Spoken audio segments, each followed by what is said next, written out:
오늘 또 반갑습니다. 저는 교실 떠난 국어교사 박전현입니다. 윤은길의 현대소설 묘지 근처입니다. 할머니 묘지에서 알게 된 더 넓은 세상입니다. 할머니 죽음을 통해서 새로운 것을 깨달았다는 거죠. 어떤 내용이 이어질지 궁금하죠? 도움되는 국어 자료 만들어 보겠습니다. 블로그, 유튜브, 인플루언서, 구독, 공감해 주시면 정말 감사하겠습니다. 자, 할머니 묘지에서 알게 된 더 넓은 세상. 자, 저승사자로부터 지키려 한 아들이 저승사자와 같은 처지로 나타난 윤흥길 묘지 근처 해설입니다. 자, 묘지는 사람들이 꺼리는 곳입니다. 이 작품에서 돌아가신 할머니 묘지에서 지금까지 알지 못한 것을 깨닫게 되는 성장소설적 성격도 있습니다.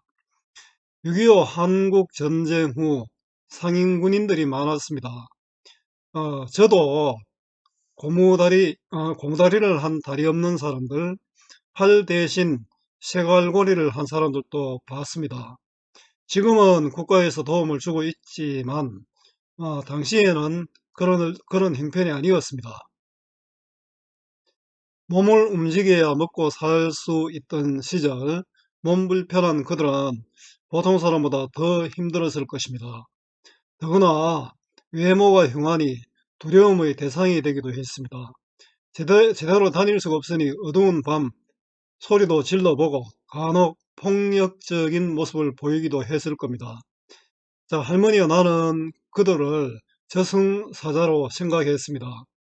그 저승사자와 대항하며 아들을 지키려던 할머니가 돌아가셨는데 삼촌이 상위 군인이 되어 나타났습니다. 참 반전이고 슬픈 일이죠. 자, 전쟁이 얼마나 아픈 것인가를 보여줍니다. 자, 함께 읽으면 좋은 작품 하근찬의 순환 이래가 있고요. 또 손창섭의 비 오는 날이 있습니다. 전부 전쟁의 어떤 비극성을 보여주고 있습니다. 제가 늘 강조하는 것이 국어는 외우는 것이 아니라 원리를 이해하는 것입니다. 따라서 본문 중심의 공부가 필요합니다. 자, 요약지 보고 문제만 푸는 공부는 실패합니다. 국어는 정답을 찾는 것이 아니라 주어진 상황에서 알맞은 답을 찾는 것 꼭 기억하세요.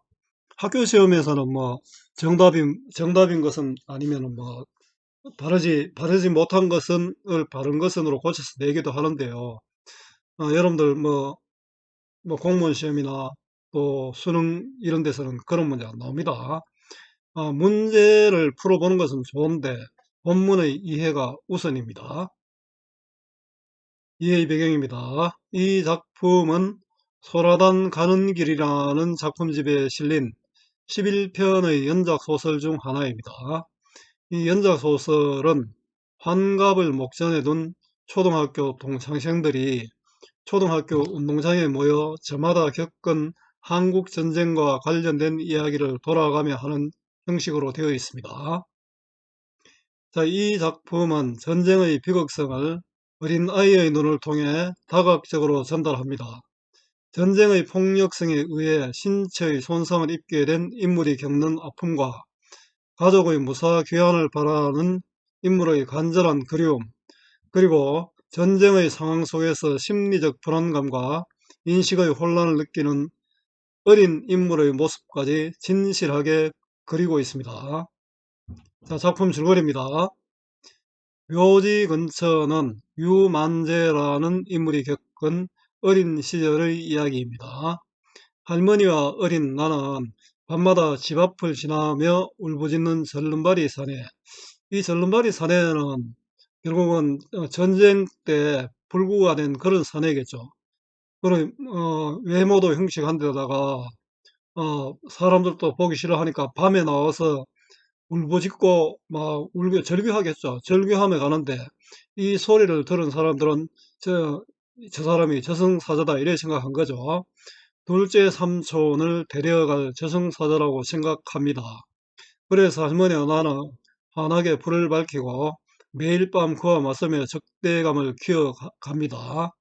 그러던 어느 날 나는 친구인 주호를 따라 시립병원에 가서 전쟁에 나가 다리를 잃은 한 청년을 보게 됩니다.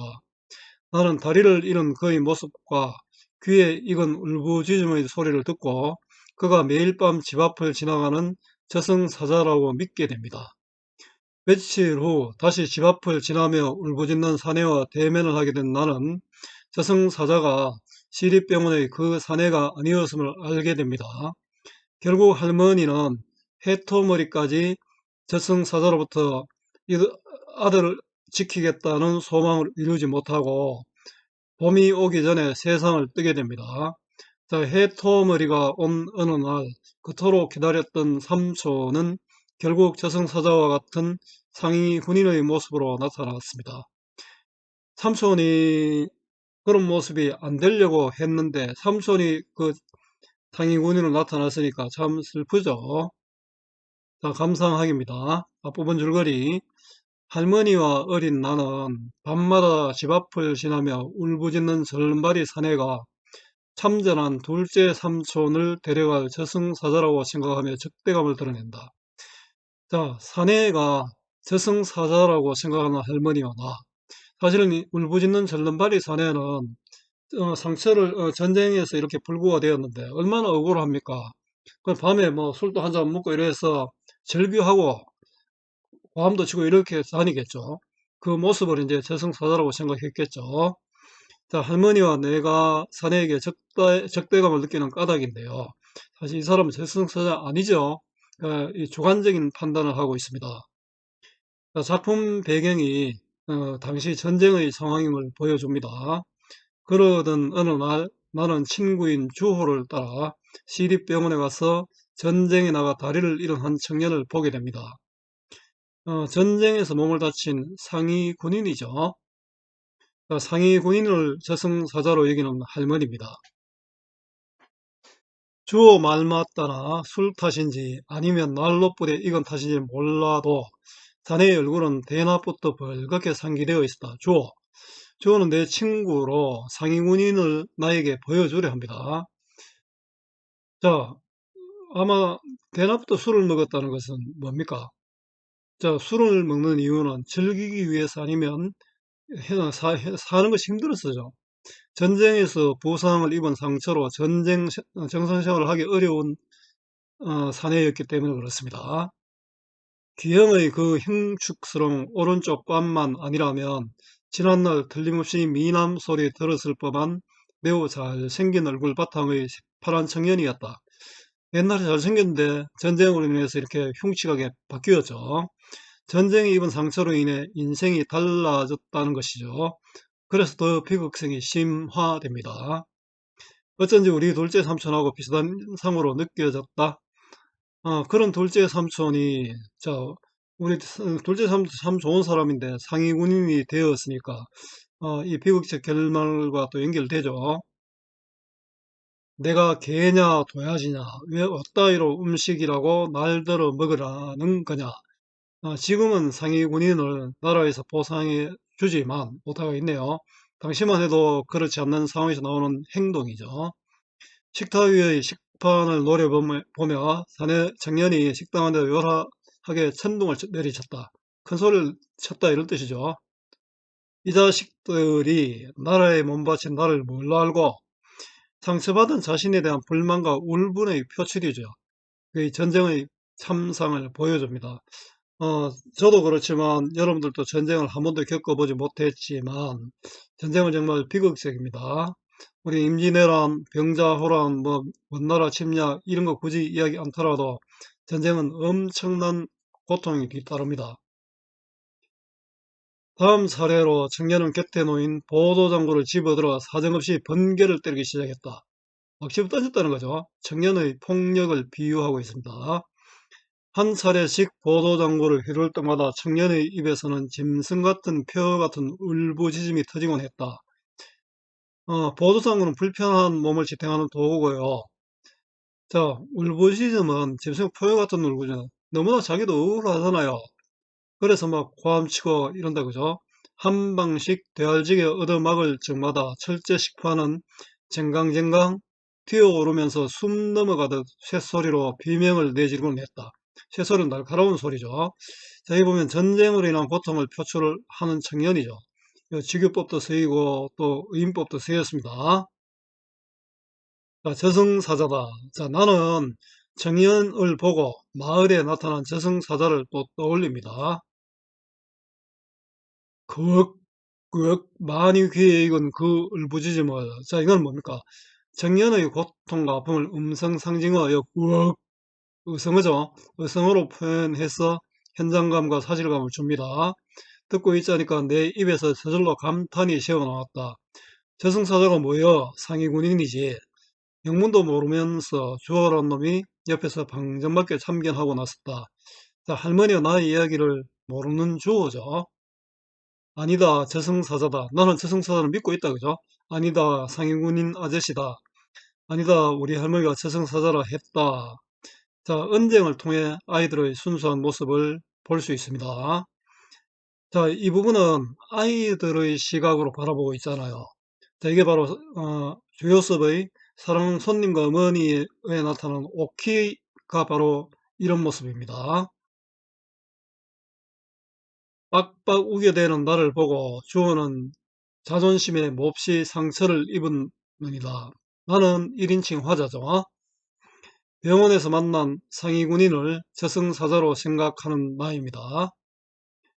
중약 부분이 좀 있고요. 자, 그 다음에 함석대문을 나서자 한 길에서 대기하고 있던 된바람이 엄습해 왔다. 함석은 양철 대문이죠. 한 길은 큰 길이고 된바람은 거센 바람, 찬 바람입니다. 대문을 열자 큰 길에 있던 찬바람이 집으로 들어왔다. 이 배경을 통해서 어려운 상황을 표현하고 있습니다. 야간 통행 금지 때문에 은적이 완전히 끊긴 을씨년스런 한 길 위에 늦겨울 바람이 종횡무진 치닫고 내리닫는 중이었다. 자, 야경꾼의 딱딱이 소리마저 멀찌감치 달아나버린 길거리를 맹수의 표 같은 저승사자의 울부짖음이 가로로 누비고 세로로 누비는 중이었다. 야간 통행 금지는 시대적 배경을 보여줍니다. 야경꾼은 뭐냐면 옛날에 경찰이 부족하였으니까 방범대원이라고 제가 대학교 다니던 시절만 해도 있었습니다. 방범대원이라고 밤에 되면은 밤 10시부터 뭐 새벽까지 거리를 순찰하는 그런 사람들이 있었습니다. 가난한 학생들은 아르바이트로 이런 걸 또 하기도 했습니다.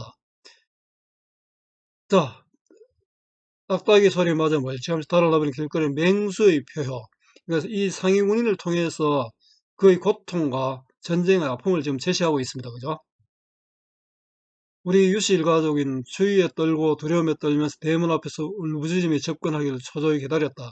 지금 상위 군인이 우리 삼촌을 잡으러 온다고 생각하고 있는 거죠. 저승사자와 이제 단판을 벌이려는 가족들의 긴장감이 나타나고요. 안 된다, 안 돼야. 우리 병건이만은 절대 안 된다. 병건은 할머니 아들로 나의 삼촌이죠. 우리 병건이 데려가지 마라, 이 말이죠. 마침내 어둠을 뚫고 저승사자가 희미하게 모습을 드러냈다. 상대방 울부짖음에 대항해서 할머니가 마주 울부짖기 시작했다. 이건 아들을 지키려는 할머니의 모습이죠. 염라대왕이 아니라 염라대왕 하렵이라도 우리 병건이한테는 손을 대지를 못하니까 애시당초 손을 대서는 안 되니까 그리 알거라. 자, 아들을 지키기 위한 할머니의 절규입니다. 갑자기 저승사자의 울부짖음이 뚝 그쳤다. 땅바닥을 저주하던 지팡 몽둥이의 움직임도 덩달아 멈췄다. 시커먼 모습으로 눈앞에 버티고 서서 저승사자는 우리 식구들과 팽팽히 대치하고 있었다. 저승사자가 아닌 상위 군인과 가족의 사실 대치죠. 근데 나의 시각으로 보니까 정말 저승사자로 생각한 거죠. 차라리 날 데리고 가거라. 우리 병건이 대신 차라리 이 늙은이를 데리고 가란 말이여. 이 썩어 문드러질 잡거사. 자, 자식을 생각하는 할머니의 당당한 태도와 저승사자에 대한 분노가 드러납니다. 실제 이 사인군인은 억울하겠죠. 저승사자가 아닌데, 그죠? 자기도 답답해서 울부짖고 거리를 헤매고 있는데 이렇게 하는 게 얼마나 답답하겠습니까? 이게 무슨 소리지? 사실 저승사자가 아니라 그냥 상위 군인이잖아요. 드디어 저승사자가 입을 열어 음산한 가락으로 대거리를 해왔다. 맞서서 대들었다. 시립병원에서 1차로 부닥들인 경험이 있기 때문에 한번 해볼 만한 상대란 생각이 들었다. 저승사자의 지팡몽둥이로부터 어떤 하든 집안을 지켜야 된다는 일념으로 나는 발끈 용기를 쥐어짜면서 앞으로 나섰다. 자, 저승사자에 맞서 가족을 지키려는 납니다. 우리 병곤이 삼촌은 내 비 두라니께요. 사투리가 있네요. 춘삼월 호시절에나 우리 할머니 데리고 가라니께요. 춘삼월 하시절 지금 겨울이지 않습니까? 봄이 한창인 3월 좋은 때 우리 할머니 데리고 가세요. 자, 할머니의 영향을 받아 나는 이제 저승사자에 대한 나의 대응입니다. 그죠? 내가 뭐 저승사자라고 생각했겠습니까? 할머니가 저승사자라고 말하니까 진짜 저승사자로 보고 있는 것이죠. 병곤이는 또 웬 놈이지? 자, 상위 군인을 저승사자로 생각한 것은 우리 가족입니다. 그제야 비로소 나는 상대방이 시립병원의 그 저승사자가 아니라 딴 저승사자인 줄 알아차렸다. 목청도 다르고 말투도 달랐다. 덩치가 훨씬 더 우람한 데다가 미남형의 얼굴도 아니란 생각이 들었다. 우리 둘째 삼촌이라니까요. 동부전선서 하사로 싸우고 있다니까요. 비명삼아 도나케나는 되는 대로 마구 뽑아 올리는데 내 말을 저승사자가 음산하게 맞받아쳤다. 아마 나도 지금 두려움을 느끼고 있죠. 자, 저승사자와 단판을 보는 우리 가족입니다.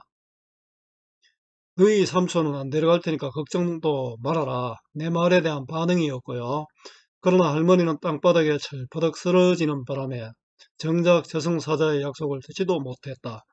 혼신을 다해 저승사자에 맞선 할머니의 긴장이 풀린 상황에 기절을 했죠. 할머니는 그 길로 신안고난은 병이 신하진 않으면서 오래 앓는 모양 시름시름 앓다가 며칠 후에 끝내 목숨을 거두었다. 해토머리는 얼었던 땅이 녹아서 풀리기 시작할 때 바로 봄이죠. 봄이 오기 전이었다.